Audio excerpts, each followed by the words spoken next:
Coming up on DC News Now at 4, the latest victim of gun violence in the DMV, a 2-year-old boy. Police now looking for his killer. Plus, Maryland's former governor putting his name in the hat in this November's Senate race. Why he says he's just now joining the race. This week has been extremely quiet, but the weekend, it won't be quite that. We'll let you know when some rainfall will start to roll into the DMV.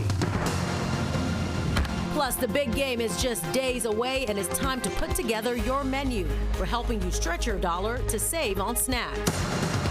And a new breakthrough in Alzheimer's research. They're a real game changer. Could help doctors and patients get ahead of the diagnosis.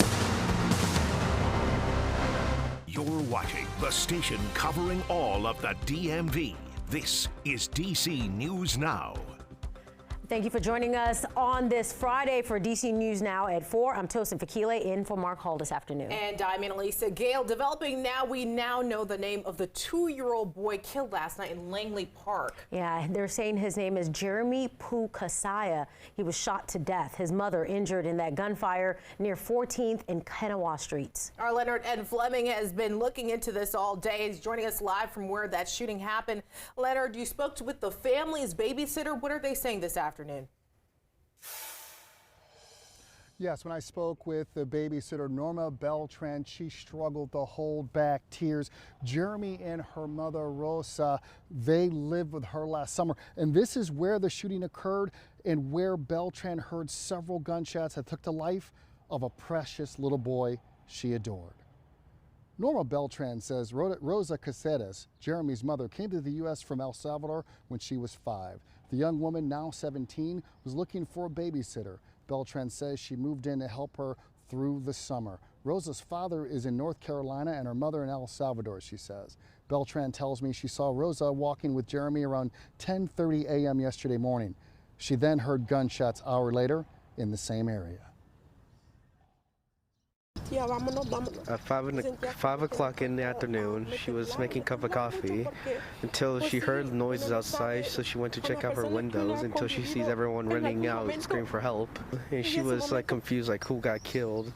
Until she was like gasping, she said like it's Rosa or Jeremy. And then she got scared about it. Prince George's County officials are going to have a 5 p.m. press conference at police headquarters to discuss this case. As of right now, there are no suspects, but we'll learn what is going on in this case going forward. Reporting from Langley Park, Maryland, Leonard N. Fleming, DC News Now. Back to you.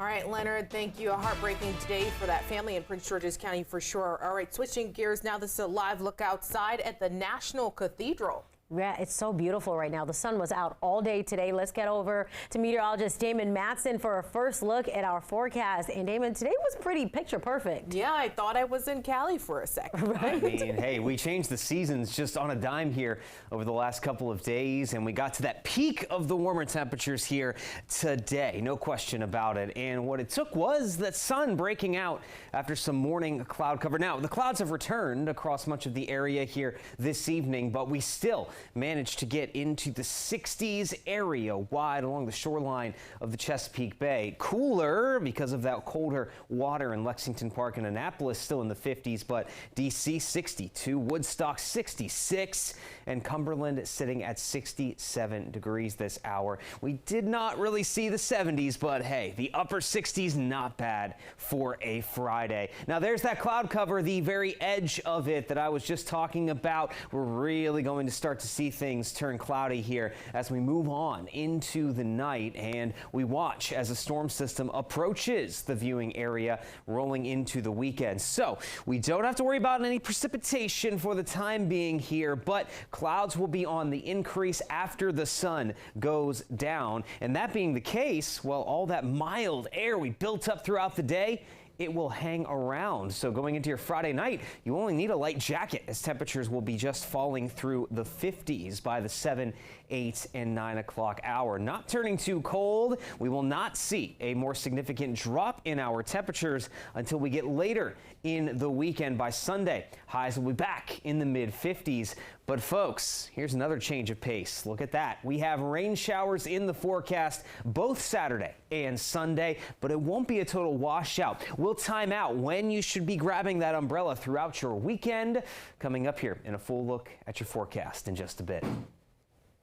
All right, turning now to Richmond, Virginia, where lawmakers are preparing to discuss the proposal to bring the Washington Capitals and the Wizards to Alexandria. Yeah, a bill to create a stadium authority to develop a $2 billion sports and entertainment center at Potomac Yard hit both the Senate and House floors this afternoon. Our Northern Virginia reporter Haley Milon is tracking this bill. She's joining us live. Haley, what's the latest here?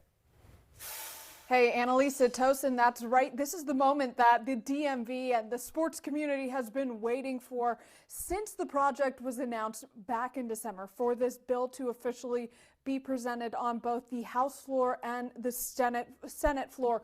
We traveled down to Richmond yesterday just to follow a group of protesters as the bill was set to be introduced then. And we've been following this all along since the project was officially announced at the beginning of December. And now, while the team's parent company, Monumental Sports and Entertainment, has been nothing but optimistic about this project and the opportunities that it would bring to Northern Virginia and the region, many neighbors and Virginia leaders have concerns. Now, among those who are skeptical, some lawmakers, and passing this bill is a decisive step. It would create that stadium authority that would issue bonds to build and fund the stadium. So what issues will we likely hear about from lawmakers? Well, some believe this project wouldn't lead to much revenue for Virginia, and the state would be picking up the bill for billionaire Monumental owner Ted Leonsis. Also a concern, residents are extremely worried about transportation. Alexandria neighbors worry about traffic, strains on Metro, and shortage of parking. And lastly, many say they'd be devastated to see the teams leave their home in Chinatown and worry about the future of businesses in that area. Now, of course, this is very early in session. It's being heard for the first time on both the House and the Senate floors. And I've been following this all day, waiting for this bill to come up. It's been highly anticipated. That group of protesters who are very much opposed to the teams going to Alexandria, they just delivered public comment to the House of Delegates, to the Appropriations Committee, as did a spokeswoman for Monumental Sports and Entertainment. That's Monica Dixon.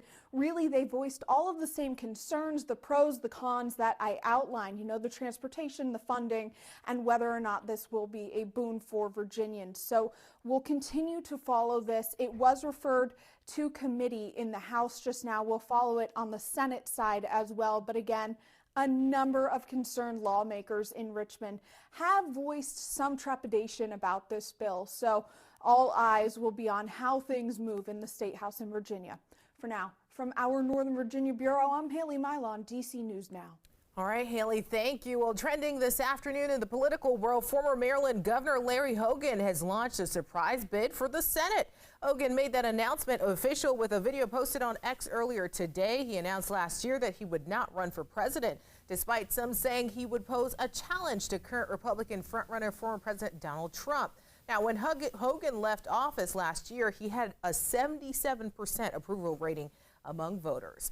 And Hogan's opponents in the Senate race are responding this afternoon. Congressman David Trone saying in part, quote, Hogan's candidacy is nothing but a desperate attempt to return Mitch McConnell and Donald Trump to power. He went on to say Hogan talks about putting politics aside, but spent his entire tenure as governor waging partisan attacks through bad policy. And also in Maryland, Governor Wes Moore has declared Sunday Lamar Jackson Day after he was named the NFL's most valuable player for the second time last night at the NFL Honors. Jackson led the Baltimore Ravens to the American Football Conference Championship, which was historic for the city. In a statement, Moore called Jackson a generational talent, and he applauded him for his work ethic and leadership on the field and in the community. Well, final preparations for this weekend's Lunar New Year celebrations are taking place across the DMV. Lunar New Year is celebrated by billions of people worldwide who trace their origins back to China, Vietnam, and Korea. In the district, the Chinese Consolidated Benevolent Association is partnering with the Mayor's Office on Asian and Pacific Islander Affairs to host its annual Chinese Lunar New Year parade on Sunday, bringing in the Year of the Dragon. The new year is really a time for us to be together. It's time to be together in community and time to be together in family. And I think for us to all be together in downtown, in Chinatown, with thousands of our best friends, I couldn't ask for more. That parade starts at 1:45 on Sunday, and organizers say there'll be lots of music, cultural performances, and food. All right, should be fun. Thank you. Well, new at 4, we're getting an inside look at a one-of-a-kind biotech training program at Montgomery College. DC News Now, Shanika Grimshaw takes us inside in today's MoCo Minute. It's called BioTrack, a pretty unique program right in Montgomery County.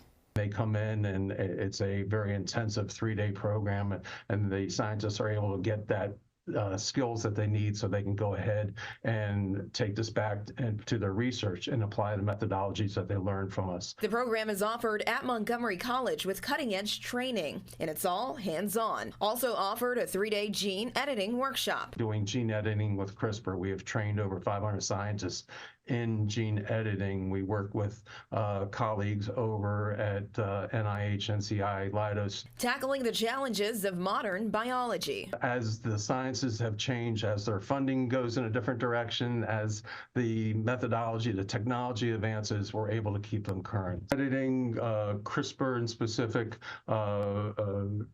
you're seeing now applications come to market, or the research, the clinical trials that have come through. It can be for curing, it can be for detection. It has so many different applications. Yes, it's still evolving and will be evolving. Biogenetic change is happening over time. For MoCo Minute, I'm Shanika Grimshaw.